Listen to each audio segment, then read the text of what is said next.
Hello friends, welcome to vocab with Nikunj. चलिए शुरू करते हैं आज के ट्यूटोरियल का एनालिसिस। उससे पहले कौन कौन से वर्ड्स हम देखने वाले हैं उनको एक बार देख लेते हैं। First word is tangible. जिन्होंने बैलेंस शीट पढ़ी होगी उनको टेंजिबल इंटेंजिबल डिफरेंस मालूम होगा, जिसको छुआ जा सकता है। यहाँ पे टेंजिबल का जो मतलब है वो है किसी चीज को फैक्ट की तरह ट्रीट किया जा सकता है या नहीं। उसे अगर किया जा सकता है तो उसे उसे टेंजिबल कहेंगे, टेंजिबल एविडेंस। ठीक है। रेटिन्यू का मतलब होता है कोई भी एक ग्रुप जो फॉलो कर रहा है या अटेंड कर रहा है किसी इंपॉर्टेंट पर्सन को, राइट।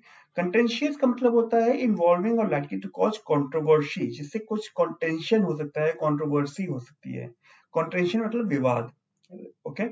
हडल का मतलब होता है क्विक प्राइवेट कॉन्फ्रेंस, मतलब किसी ने भी कॉन्फ्रेंस बुला ली या फिर एक छोटी सी मीटिंग कर ली जल्दी जल्दी, उसे। ट्रेस वर्ब की तरह है यहाँ पे, मतलब होता है फॉलो, डिस्कवर करना कि किसी चीज का सोर्स क्या है, या जब कुछ चीज डेवलप हो रही है उसमें। ग्लैंड्यूलोकेंट मतलब होता है लॉफ्टी इन स्टाइल। लॉफ्टी का मतलब होता है आपका, मैं बताता हूँ, एक मिनट। लॉफ्टी का मतलब होता है जिसकी हाई मॉरल या इंटेलेक्चुअल वैल्यू हो, ठीक है। या नेचर या स्टाइल में एलिवेटेड, मतलब बहुत ही शानदार कुछ, ठीक है। इनएक्सोरेबली का मतलब होता है कि एक ऐसे तरीके से जिसको रोकना बिल्कुल ही असंभव सा हो। रॉट मतलब होता है मेड और फॉर्म इन अ पार्टिकुलर वे, किसी विशेष तरीके से बना हुआ, ठीक है।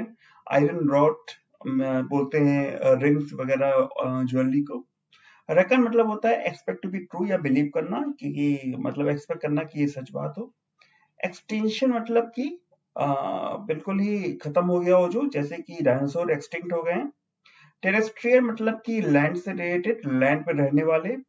Account for is a phrasal verb. It means be the reason or explanation for, मतलब कि किसी चीज का रीजन बनना या एक्सप्लेनेशन देना, ठीक है।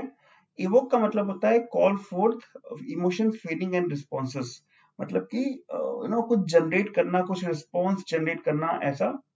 एनाक्रोनिस्टिक। एनाक्रोनिस्टिक का मतलब होता है क्रोनोलॉजिकली मिसप्लेस। क्रोनोलॉजिकली क्या होता है, 1962 में ये हुआ, 1963 में ये हुआ, 64 में ये हुआ।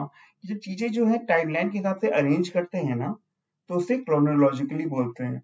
तो अगर कुछ टाइमलाइन के अगेंस्ट है, मतलब उल्टा पुल्टा है, तो उसे क्रोनोलॉजिकली मिसप्लेस्ड बोलेंगे, ठीक है। इसका मतलब हम यूजेस देखेंगे नीचे। टैक का मतलब होता है ऐसा कोई कोर्स और एक्शन जो कि बिल्कुल नया सा हो। टेरर मतलब कि जहां पे कोई एडवांसमेंट पॉसिबल ना हो, एक तरह से इसको कैश 22 भी बोलते हैं, कैश 22 सिचुएशन। एडेज का मतलब होता है कि कोई पुरानी कहानी, कथा टाइप का, ठीक है, कहावत कोई।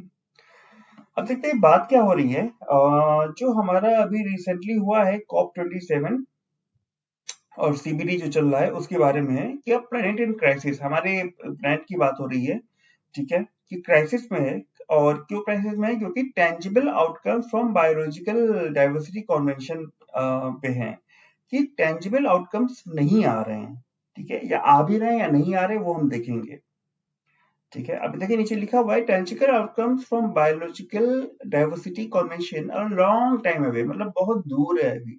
दूर की कौड़ी है ना, बोलते हैं ना कहावत, वैसा दूर है, right. Now next word is retinue. Retinue का मतलब होता है कोई एक ग्रुप जो कोई इंपॉर्टेंट पर्सन को अटेंड करता है, ठीक है। तो डिप्लोमेटिक ऑफिशियल्स की बात हो रही है यहाँ पे। तो क्या है कि एक महीने बाद जब 27वां conference of parties to UN framework convention on climate change हुआ इजिप्ट में, जो डिप्लोमेटिक ऑफिशियल्स हैं वो एक हडल में चले गए। कैसा हडल था वो, कॉन्टेंशियस हडल था, ठीक है। हडल मतलब मीटिंग, कॉन्टेंशियस मतलब विवादित, ठीक है। तो विवादित मीटिंग में चले गए प्लेनेट को बचाने के लिए। मॉन्ट्रियल कनाडा में इस बार। और जो कन्वेंशन था बायोलॉजिकल डाइवर्सिटी का, उसमें। तो ये तो जो सीओपी हुआ था और सीबीडी हुआ था, इन दोनों की बारे में बात हो रही है कि जो दोनों कॉन्फ्रेंसेस हैं वो ट्रेस कर सकते हैं अपने ओरिजिन्स को 1992 का जो फेमस रियो समिट हुआ था उससे। मतलब कि ये जो दोनों कॉन्फ्रेंस अभी आज है वो शुरू कहाँ से हुए थे, वो 1992 में रियो से शुरू हुए थे, रियो समिट से, राइट। तो कह रहे हैं कि सीबीडी जो है वो does not gate anywhere near the media attention COP commands. जो सीओपी को अटेंशन मिलती है वो सीबीडी को नहीं मिल पाती है, ठीक है। There are no world leaders and heads of state making grandiloquent commitments because the CBD largely continues to be free environmentalist concern, much like what COP used to be. समझिए, कोई वर्ल्ड लीडर या head of state जो है वो बड़े बड़े वादे नहीं करते, कमिटमेंट नहीं देते, क्योंकि ये जो सीबीडी है ये एनवायरमेंटलिस्ट कंसर्न हो जाती है, एनवायरमेंट के लिए कंसर्न हो जाती है। सीओपी जो था वो आपका क्लाइमेट चेंज से रिलेटेड था, ठीक है। और एक समय में सीओपी भी एनवायरमेंटलिस्ट कंसर्न ही हुआ करता था। देखिए लिखा हुआ much like what COP used to be. जब तक जो फोर्सेस ऑफ कैपिटलिज्म में है जो है उन्होंने इसका जो बेसिक आइडिया था उसको रिइमेजिन करना नहीं शुरू कर दिया और इस आइडिया को भुनाना नहीं शुरू कर दिया कि जो प्लेनेट है वो स्लोली कुक हो रहा है। और कैसे कुक हो रहा है? इनएक्सोरेबली, मतलब ऐसे तरीके से कि अब इसको रोका नहीं जा सकता। इस कुकिंग को स्लो कुक हो रहा है ग्रीन हाउस गैसेस में, ठीक है। और एक मिनट, हाँ, that may yet be saved by renewable energy, जिसको अभी भी बचाया जा सकता है renewable energy sources से, ठीक है। And at the very least make some entrepreneurs rich, और कम से कम कुछ entrepreneurs को धनी तो बना देगा। कैसे धनी बनाएगा, कि कैसे उन्हें रिच बनाएगा?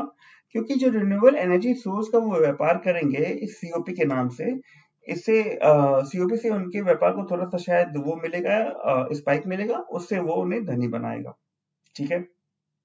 चलिए, तो ये आप वीडियो दोबारा देखिएगा इस पार्ट को, तो आपको जो ये लंबा सेंटेंस है इसका मतलब समझ में आ जाएगा, ठीक है। बहुत सारे छोटे टुकड़ों में मैंने बांट दिया है, ठीक है। आगे बढ़ते हैं, रॉड की बात करते हैं। यहाँ पे जो रॉड का मतलब है वो है इनविजिबल गैसेस ने बना दिया है, रॉड कर दिया है, ठीक है। किस चीज को? क्लाइमेट क्राइसिस को। आइए देखते हैं। साइक्लोन्स और मेल्टिंग ग्लेशियर्स जो सीओपी का वो विचार बिंदु रहते हैं, सेंट्रल थीम रहता है सीओपी का, ठीक है। वो बन गए visual aids to bring home the climate crisis, right. तो साइक्लोन्स और मेल्टिंग ग्लेशियर्स जो है वो विजुअल एड्स है क्लाइमेट क्राइसिस को बनाने के लिए, जो कि बनते हैं इनविजिबल गैसेस से। अनलाइक, मतलब इनकी तरह नहीं, ठीक है। जो ये जो है ये सीओपी का कंसर्न है, ठीक है। ये बात समझ में आ गई। अब ये जो बायोडाइवर्सिटी लॉस जो है वो सीबीडी का कंसर्न है, ठीक है। दोनों के ऊपर चर्चा हुई है। सीबीडी जो है वो continues to be largely invisible. जो बायोडाइवर्सिटी का लॉस हो रहा है वो इनविजिबल है, क्योंकि उसके बावजूद इसके कि जो विक्टिम्स है वो विजिबल हैं, ठीक है। ये कैसे है कि बायोडाइवर्सिटी लॉस इनविजिबल है, बावजूद इसके कि उसके विक्टिम्स विजिबल हैं? आइए समझते हैं। अभी के ट्रेंड पे जो बेस कर रहा है, तो जो यूएन जो है वो बताता है या एक्सपेक्ट करता है कि ट्रू है या बिलीव करता है कि 34,000 प्लांट्स एंड 5,200 एनिमल स्पेशीज, ठीक है, including 1 in 8 of the world's bird species, मतलब कि 8 में से 1 बर्ड स्पेशीज, हर 8 में से 1 की हम बात करने जा रहे हैं। क्या होने वाला है? दे फेस एक्सटिंक्शन, मतलब कि वो समाप्त हो जाएंगे, दुर्लभ हो जाएंगे। जैसे डायनासोर इस दुनिया से खत्म हो गए थे, वो भी खत्म हो जाएंगे, ठीक है। 34,000 प्लांट्स और 5200 एनिमल स्पेशीज, जिनमें से हर 8 जो बर्ड स्पेशीज आप जानते हैं उनमें से 1 वो एक्सटिंक्ट हो जाएंगे। एक्सटिंक्शन मतलब कि नो लॉन्गर इन एग्जिस्टेंस, खत्म हो जाएंगे बिल्कुल। जैसे कुछ दिन बाद समय पहले टाइगर की बात हो रही थी इतनी, ठीक है। About 30% of breeds of main farm animal species are currently at high risk of extinction. 30% जो है एनिमल कह लीजिए, मेन फार्म कह लीजिए, sorry main farm animal species जो है वो एक्सटिंक्शन के वर्ज पे हैं। फॉरेस्ट जो है, जंगल जो होते हैं वो होम होते हैं, उनका घर होता है जो टेरेस्ट्रियल बायोडाइवर्सिटी है। टेरेस्ट्रियल क्या होता है? कुछ भी चीज जो लैंड से रिलेट करता है, ठीक है। लेकिन 45% जो अर्थ का ओरिजिनल फॉरेस्ट है वो जा चुका है, ठीक है, जो कि क्लियर हो चुका है पास्ट सेंचुरी में, पिछले सेंचुरी में क्लियर हो चुका है 45%, ठीक है। 100 साल में 45% जंगल चले गए। आपको समझ में आ रहा है कितनी बड़ी बात है ये? कितने सालों से इंसान रह रहा है दुनिया में और 100 साल में इसने 45% जंगल खत्म कर दिया। अगर ऐसी रेट पे जाएंगे तो नेक्स्ट 100 ईयर्स में क्या होगा, भगवान ही मालिक है। चलिए वापस वास्तविकता में आते हैं, हिंदू एटीट्यूड में आते हैं, सॉरी, एनालिसिस में।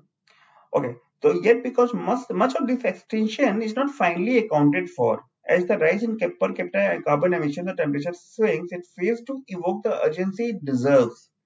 अब ये बात हो रही है कि सीओपी को तो अटेंशन मिल जाती है क्योंकि वहां पे कुछ एंटरप्रेन्योर्स हैं और मीडिया अटेंशन मिल जाता है, सीबीडी को नहीं मिल पाता। ये कह रहे हैं कि जो बहुत सारा जो एक्सटेंशन का पार्ट है वो,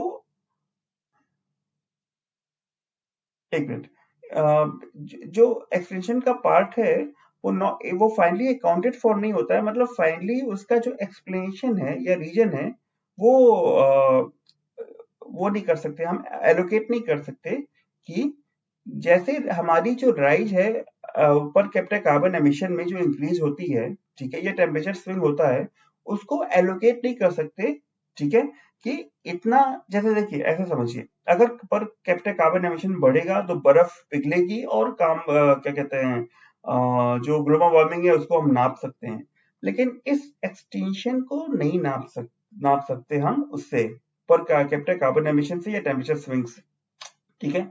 बहुत बहुत डायरेक्टली प्रोपोर्शनल रिलेशन नहीं है इसका, ठीक है।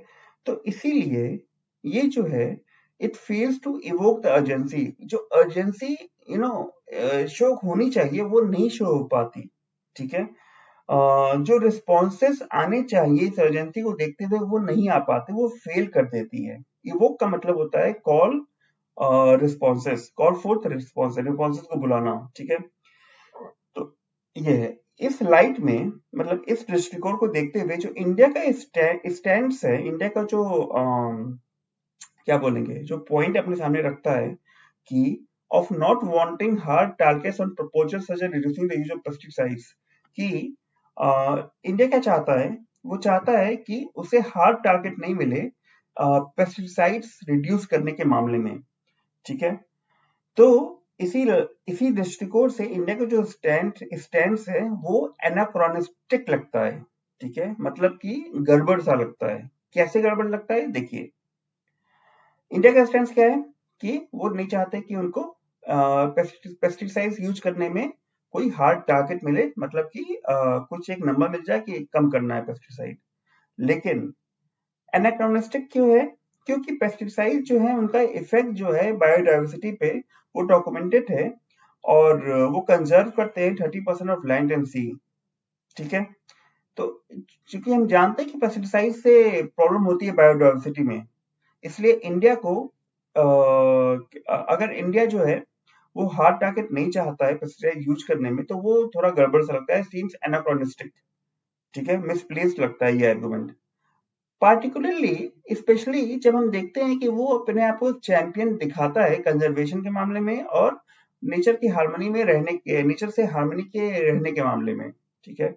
इंडिया ने इसीलिए इंडिया ने अपनी सूझबूझ दिखाते हुए एक नेगोशिएटिंग जो टैग था उसको चेंज कर दिया, ठीक है। सॉरी, उसने नेगोशिएटिंग टैग जो अडॉप्ट किया है, ठीक है। टैग का क्या मतलब होता है कि किसी भी चीज को नए सिरे से देखना, ठीक है। तो वो जो बातचीत जो कर रहा था, नेगोशिएट कर रहा था, उसको उसने हल्का सा बदल दिया, फ्रॉम क्लाइमेट कॉन्फ्रेंसेस, ठीक है। पहले जो क्लाइमेट कॉन्फ्रेंसेस की बात होती थी उससे बदल दिया, और उसने एडवोक किया है कि अलग अलग देशों की अलग अलग लेवल की रिस्पॉन्सिबिलिटी होती है बायोडाइवर्सिटी कंजर्वेशन में, राइट। और इससे कहने का ये मतलब है कि जो धनी देश है वो ज्यादा पैसा खर्च करे, जो गरीब देश है वो कम पैसा खर्च करे, which requires richer nations to be more generous funders of global conservation efforts।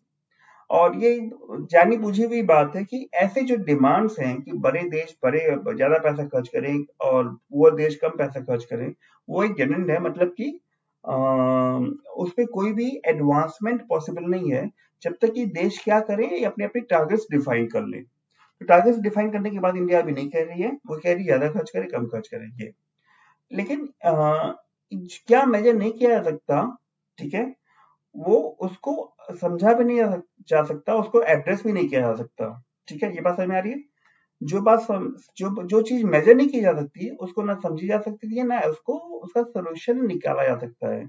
ऐसा कोई पुरानी कहावत है या लोकोक्ति है, ठीक है? एडिज मतलब लोकोक्ति। तो यही था और सेशन आज का। मेरे ख्याल से काफी सारे इंटरेस्टिंग वर्ड्स मिले, कुछ डिफिकल्ट सेंटेंसेस भी हैं इस वीडियो में। प्लीज वीडियो दोबारा देखिएगा अगर सेंटेंस आपको समझ में नहीं आएगा।